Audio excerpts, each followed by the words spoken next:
So today I'm working in my Dylusions journal, the larger one. The pages are just over 11 inches by 8 inches, and I primarily use this book for backgrounds and making marks and larger stencils whenever I just feel like laying down some color. Here I'm adding some Liquitex gesso. Because I'm using fluorescent paints today, I really want the colors to pop against the white of the gesso versus the manila in the cardstock. Plus, gesso is going to help for just giving you a little longer drying time. So if there's any mistakes or anything, or I need to remove something, it's more forgiving than just strictly the coated manila cardstock. And I'm just randomly going back and forth. I've used a Dina Wakley brush because I do want those brush strokes to show. I don't want a really smooth surface. I want to add a little bit of texture, and that's a good way to do that is with the brush strokes from gesso.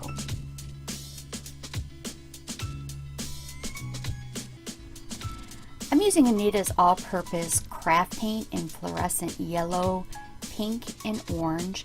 I've used a couple different brands with the exception of Golden in the fluorescent paints, and find that the brightness of this under a black light is just wonderful, especially for the cost of the bottles themselves. And I'm just laying down some color blocking.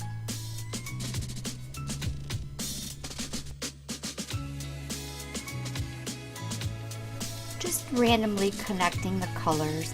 I don't really want them to blend, and I do want some of that white to peek through, even though it won't glow under the light itself. We have a game room with overhead black light, and so I have done some artwork to hang on the walls down there.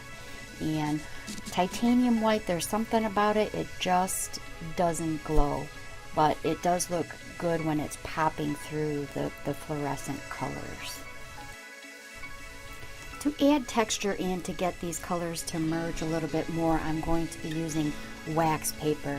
Normally I like freezer paper for this on the wax side, but unfortunately I had run out. But my idea here is to basically just get those lines and get some texture, like I said, merged into the other colors.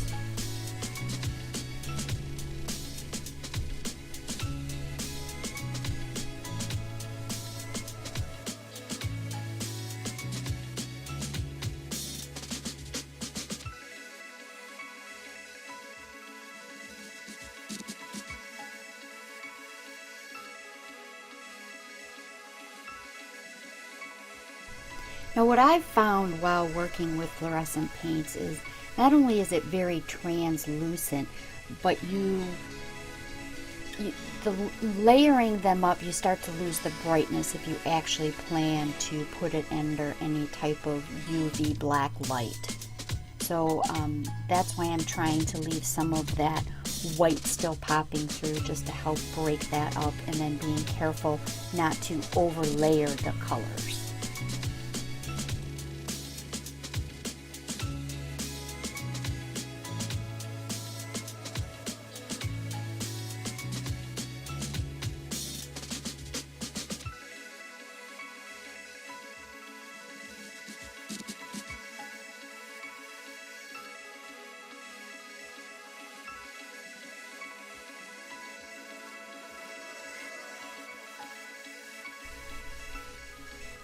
So now once everything's dried, I've cut 3 circles from the wax paper, and I'm temporarily putting them down with some washi tape. I'm wanting to preserve those 3 main blocks of color.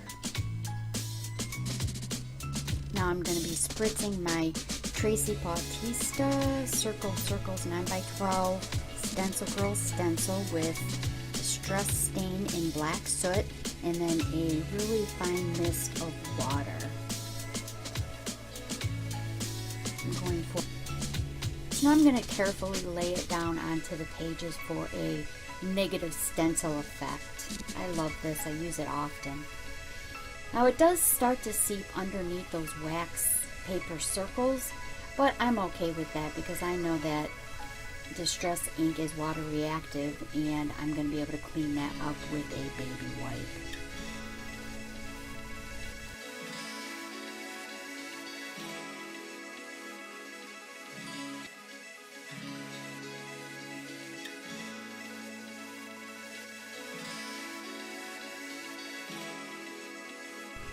And if you like what you're seeing here today, please be sure to like, share, and subscribe to my channel, and be sure to click that little bell so you'll be notified when I post new videos in this series. Thank you.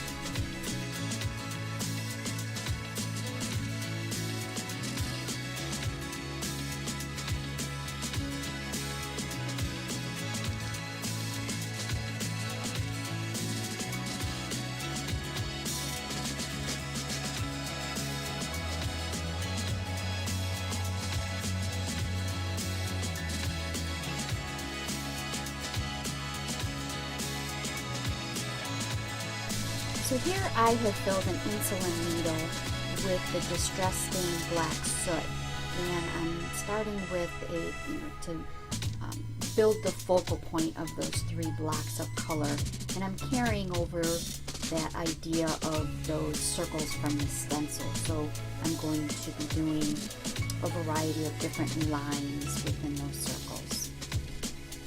This is a great tool because they're really easy to clean. They're easy to fill. I just really love using these insulin needles.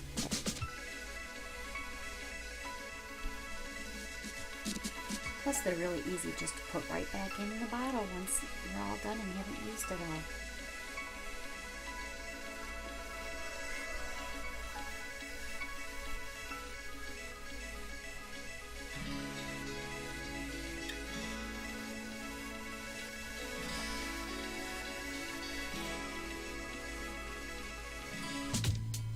I'm going to take a silver ruby satin filbert in a size 8 to move around some of that stain to get some thicker lines.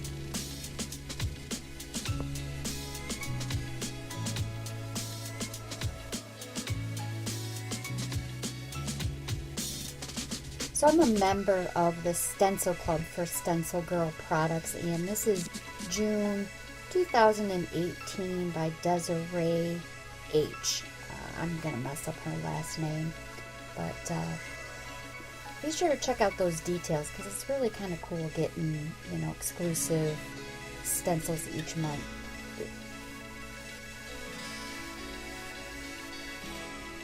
And here I'm using Primo Mars Black 704 and just applying it through the stencil with a makeup sponge.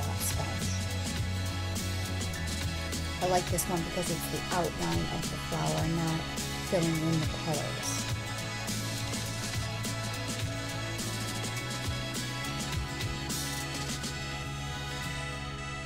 And isn't it great? It's just an art journal, so why not change my mind with wanting to block out those colors? And I'm filling them in, wanting those flowers just to stand out a little bit more, and Fluorescent just really looks great when it's up against the contrast of black.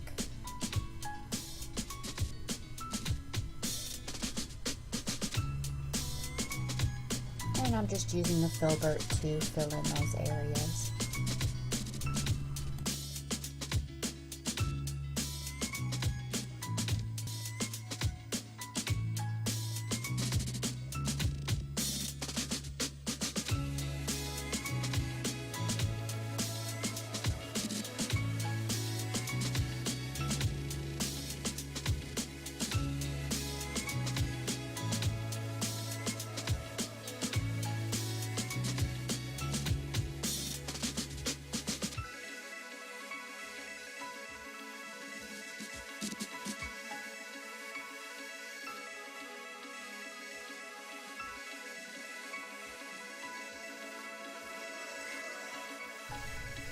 So instead of laying the stencil back down, I decide to use a fine liner paintbrush just to complete a couple of the stenciled circles in just a couple of the areas, just so it looks a little bit more finished.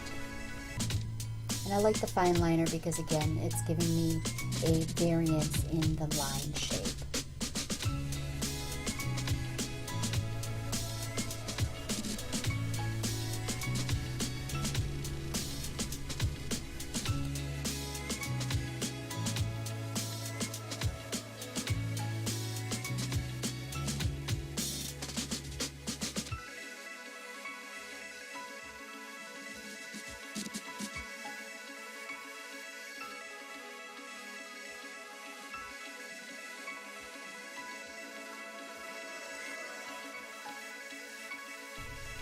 And it wouldn't be me if I didn't do a little bit of line work. So I've pulled out the Uniball Signo Broad White, and I'm just going around adding a little bit of detail to the center of the flowers. I've also pulled out the Posca White, the Fine Point,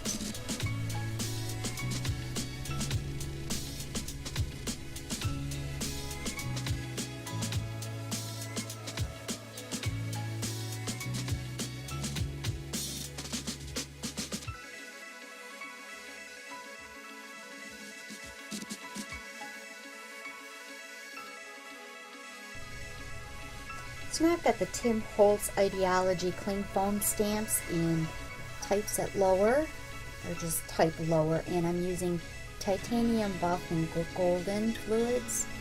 It's a really opaque color. It's going to cover the layers of paint underneath really nice. I like using these foam stamps on a page that has, you know, a bit of texture and a bit of bumps, just because that foam gives you the ability to really put some pressure to make sure it's getting down into all those grooves.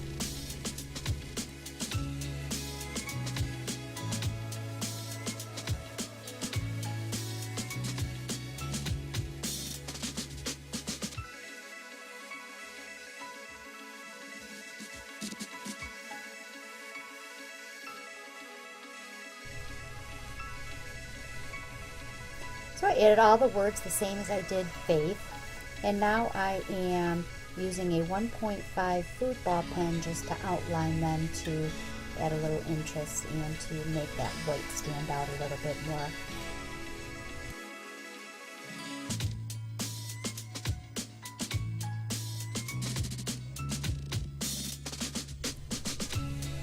Well, I continued to outline all the words, and the project still needed some splatters, and recently Seth Actor shared the tip for splattering, so I thought I'd give it a go.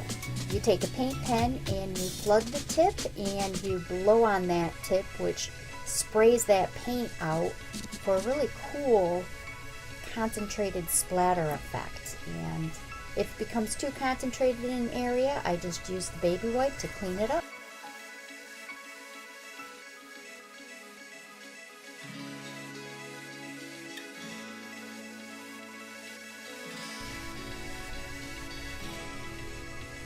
Okay, to finish this piece up, I'm just going to go around and do a very loose framing. I'm going to do it with the Posca pen, the food ball, and then decided I needed to add some of that stain just to pull it all together.